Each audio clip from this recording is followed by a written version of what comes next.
ও মা,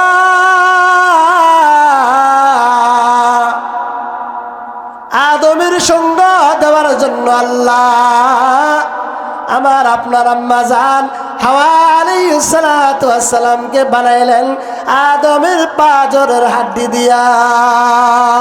ঠিক না বাড়ি? ও মা, তুমি তো দামি। ও মা, তোমার চেয়ে দামি আর কেউ হতে পারে না। হাদিস পাকের মধ্যে আছে, একজন মহিলা যদি জান্নাতি হয়, বলে 70 জন ওলির চেয়েও একজন মহিলার জান্নাতি যাওয়ার দাম আল্লাহর কাছে বেশি। কারণ একজন মহিলা যদি জান্নাতি হয়, বলে মহিলার গর্ভে যত সন্তান আসবে ওরাও আল্লাহ ওয়ালা হবে। মহিলার সাথে যে স্বামী থাকবে, অর্থাৎ যে মহিলা, ওই মহিলা নেককারী মহিলা পাওয়ার কারণে ওই মহিলার স্বামীও দিনদার হয়ে যাবে। ওই মহিলার ঘরে যত ছেলে আসবে দিনদার হয়ে যাবে। ওই মহিলার ঘরে যত মহিলা আসবে, অর্থাৎ যত নারীরা আসবে, আল্লাহ তাআলা তাদেরকেও দিনদার বানায় দিবেন। ও মা, তুমি কত দামি! আল্লাহ রাব্বুল আলামিন বলে, এ মুসলমান বাবারা ভাইরা আমার, তোমরা জাহিলিয়াতের বর্বরতার যুগের মহিলাদের মতো তোমরা হয় না। কেন? আল্লাহ পাক রব্বুল আলামিন অন্ধকারাচ্ছন্ন বানিয়ে দিয়েছিলেন জাহিলিয়াতের যুগটা। বলে ওই সময় মহিলারা বাবার কথা শুনতো না, মায়ের কথা শুনতো না, মহিলারা বেপরদা ভাবে চলতো। মহিলাদের উপর আল্লাহ পাক রব্বুল আলামিন লানত দিতেন, লানত। তদুপরি আল্লাহ পাক রব্বুল আলামিন বয়ান করে জানাইতেছেন, এই মহিলারা তোমরা জাহিলিয়াতের যুগের মহিলার মতো হয় না, বেপরদা ভাবে চলিও না। ও বাবা মুসলমান ভাইরা, বাবারা ভাইরা আমার, আল্লাহর নবী পয়গম্বর বলেন, ওই মহিলার উপর আল্লাহ পাকের লানত। কোন মহিলার উপর? আল্লাহর নবী পয়গম্বর বলেন, যে মহিলার প্রতি তার স্বামী নারাজ। শরীয়তের শরা অনুযায়ী, শরীয়তের কোন হুকুমের দাবেদারি অনুযায়ী কোন মহিলা যদি তার স্বামীর প্রতি সন্তুষ্ট না থাকে, অর্থাৎ আল্লাহর নবী বলেন ওই স্ত্রীর উপর, ওই মহিলার উপর আল্লাহ পাকের লানত। ফাআউযু বিল্লাহি মিনাশ শাইতানির রাজীম। বিসমিল্লাহির রাহমানির রহিম। وقرن في بيوتكن ولا تبرجن تبرج الجاهلية الأولى وأقمنا الصلاة وآتينا الزكاة وأطعنا الله ورسوله أو كما قال عليه الصلاة والسلام. سبحانك لا علم لنا إلا ما علمتنا إنك أنت العليم الحكيم. اللهم صل على محمد وعلى آل محمد كما صليت على إبراهيم وعلى آل إبراهيم إنك حميد مجيد. اللهم بارك على محمد وعلى آل محمد كما باركت على إبراهيم وعلى آل إبراهيم إنك حميد مجيد. بلغ العلا بكماله خشف الدجى بجماله حسنت جميع خصاله صلوا عليه وآله محمد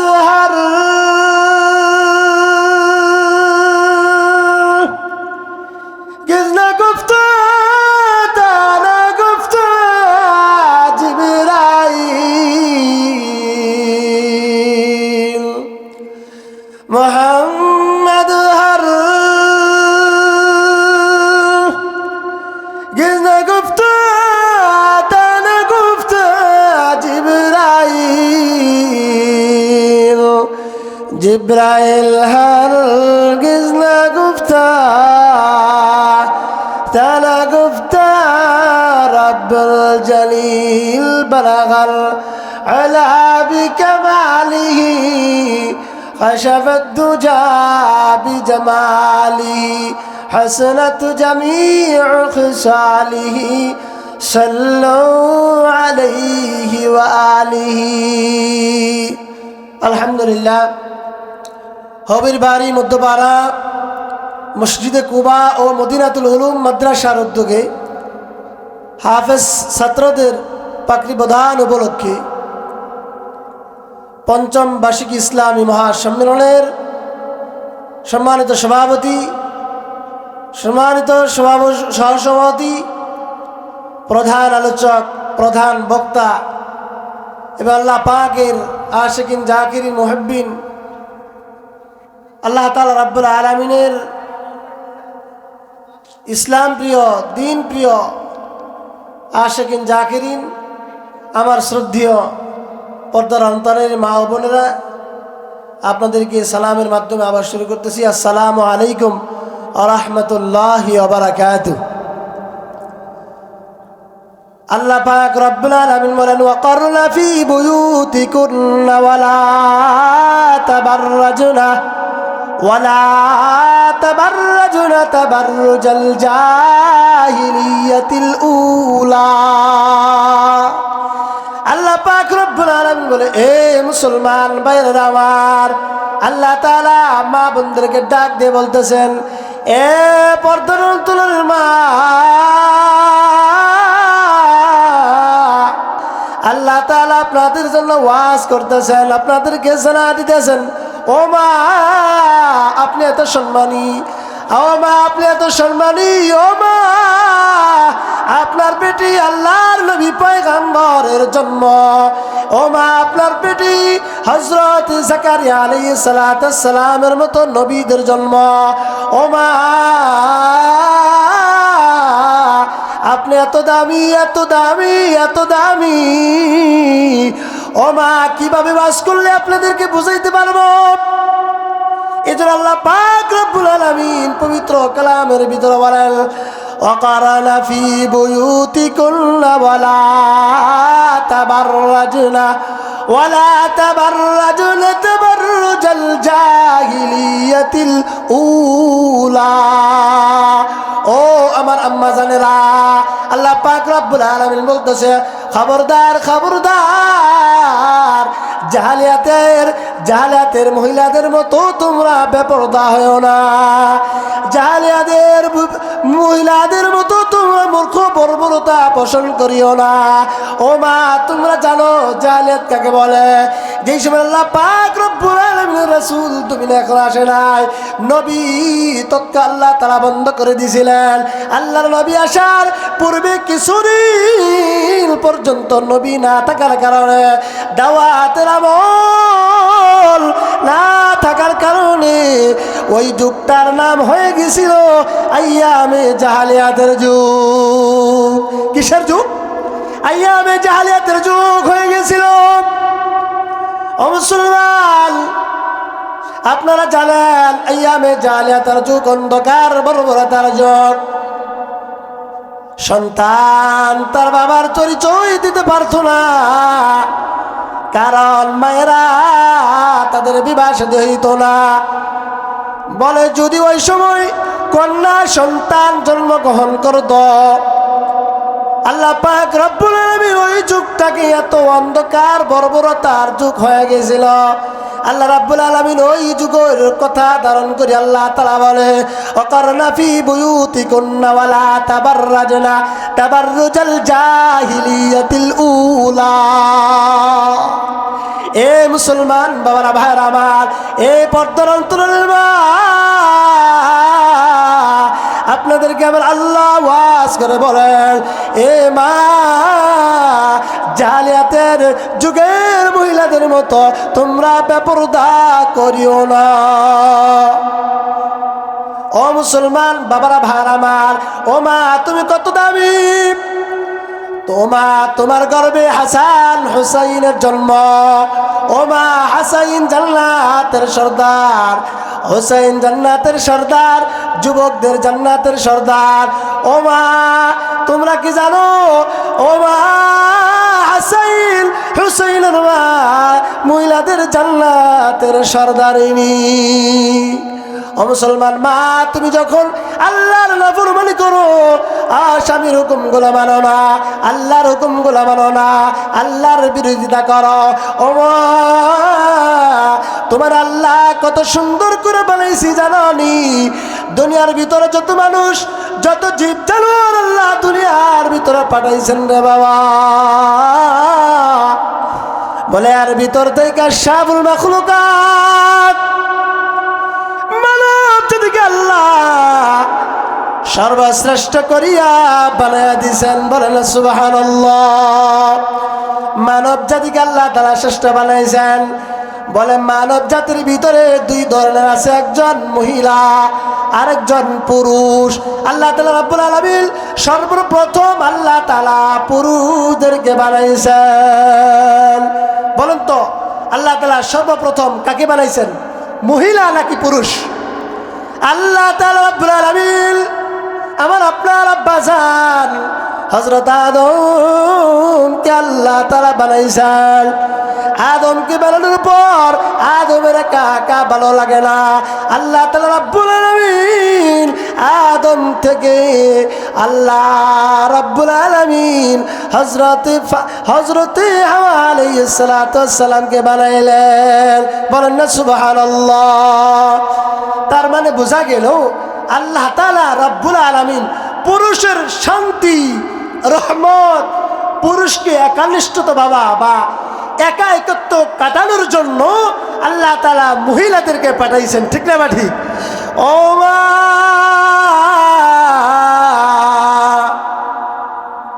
আদমের সঙ্গ দেওয়ার জন্য আল্লাহ আমার আপনার আম্মা জান হাওয়া আলাইহিস সালাতু ওয়াস সালামকে বানাইলেন আদমের পাঁজরের হাড্ডি দিয়া। ঠিক না বা ঠিক? ও মা, তুমি তো দামি। ও মা, তোমার চেয়ে দামি আর কেউ হতে পারে না। হাদিস পাকের মধ্যে আছে একজন মহিলা যদি জান্নাতি হয়, বলে 70 জুললির চেয়েও একজন মহিলার জান্নাতি যাওয়ার দাম আল্লাহর কাছে বেশি। কারণ একজন মহিলা যদি জান্নাতি হয়, বলে মহিলার গর্ভে যত সন্তান আসবে ওরাও আল্লাহ ওয়ালা হবে। মহিলার সাথে যে স্বামী থাকবে, অর্থাৎ যে মহিলা, ওই মহিলা নেককারী মহিলা পাওয়ার কারণে ওই মহিলার স্বামীও দিনদার হয়ে যাবে। ওই মহিলার ঘরে যত ছেলে আসবে দিনদার হয়ে যাবে। ওই মহিলার ঘরে যত মহিলা আসবে, অর্থাৎ যত নারীরা আসবে আল্লাহ তাআলা তাদেরকে দিনদার বানায় দিবেন। ও মা, তুমি কত দামি।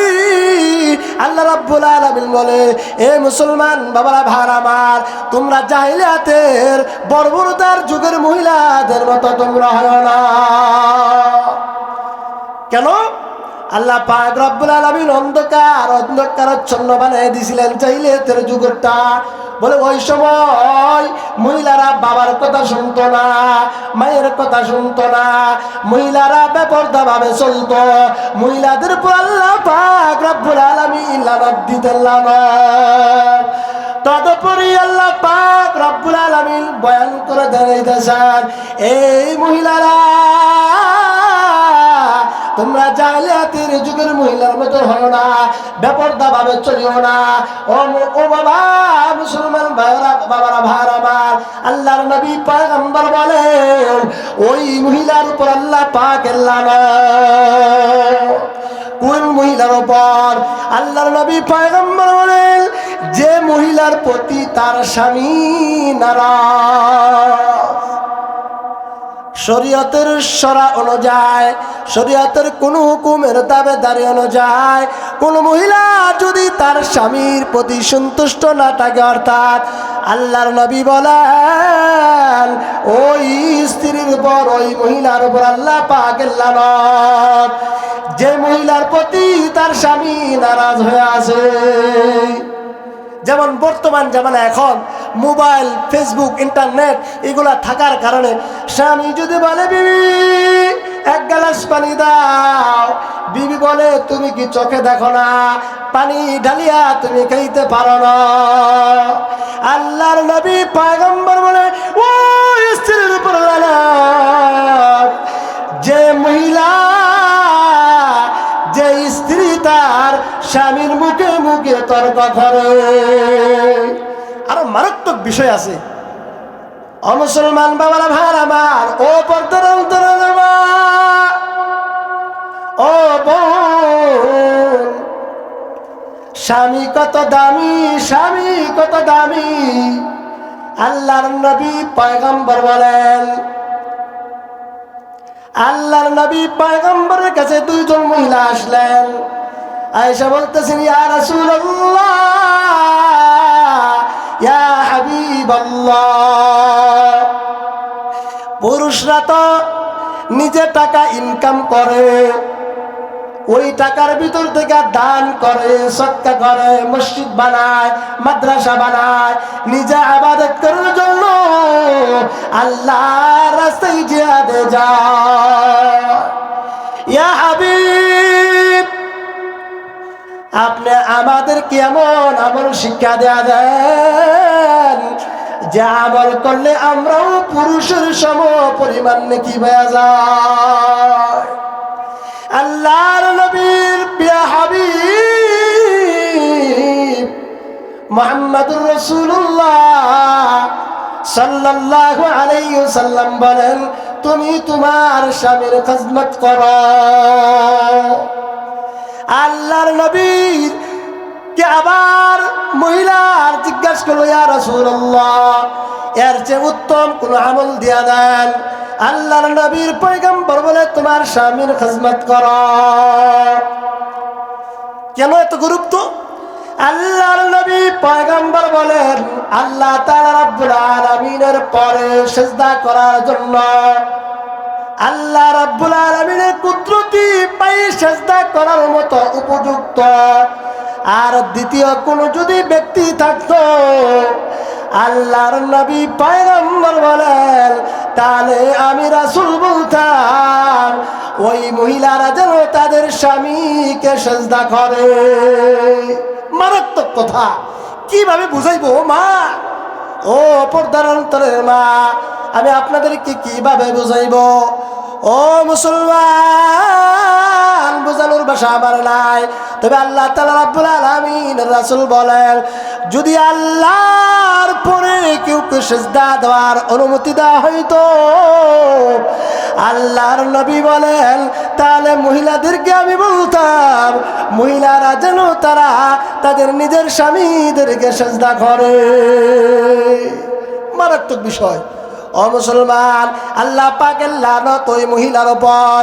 ওই মহিলা, যে মহিলা তার স্বামীকে নারাজ করিয়া দুনিয়ার জমিন থেকে চলিয়া যায়, আল্লাহর নবীর হাবিব বলেন, যে মহিলা দুনিয়ার জমিন থেকে চলে গেল, কবরে চলে গেল, কিন্তু তার স্বামী তার প্রতি কি নাই, সন্তুষ্ট নাই, অসন্তুষ্ট, বলে তার প্রতি রাজি খুশি না। আল্লাহর নবীর হাবিব বলেন, ওই মহিলার জন্য আল্লাহ পাকের জান্নাত তার জন্য বন্ধ। যে মহিলা মরে যাওয়ার পর আল্লাহ রাব্বুল আলামিনের রাসূল বলেন, ওই মহিলার স্বামী যদি স্ত্রীর প্রতি খুশি থাকে, আল্লাহর নবী বলেন ওই মহিলার জন্য জান্নাত। শুধু তাই না রে মুসলমান বাবারা ভাইরা আমার, মহিলা মা বোনেরা কোরআন তেলাওয়াত করে, রোজা রাখে, 5 ওয়াক্ত নামাজ পড়ে, দান সদকা করে, পর্দা করে, ভালোভাবে রান্না বান্না করে খাওয়ায়। আল্লাহর নবী বলেন যত আমল করবা আল্লাহর হক তখনই পরিপূর্ণভাবে আদায় হবে যখন তুমি তোমার স্বামীর হক আদায় করবা। যদি স্বামীর হক আদায় না করো আল্লাহর হক আদায় করা হবে না। যদি স্বামীর হক আদায় না করো আল্লাহর হক আদায় করা হবে না। কেননা স্বামীর হুকুম মানা তোমার উপর ফরজ, নিজের সতীত্বর হেফাজত করা ফরজ, পর্দায় থাকা ফরজ, নিজের স্বামীর মালের হেফাজত করা ফরজ, 5 ওয়াক্ত নামাজ আদায় করা ফরজ, রমজানের রোজাগুলা রাখা ফরজ। আসসালামু আলাইকুম ওয়া রাহমাতুল্লাহি ওয়া বারাকাতুহু। মাশাআল্লাহ।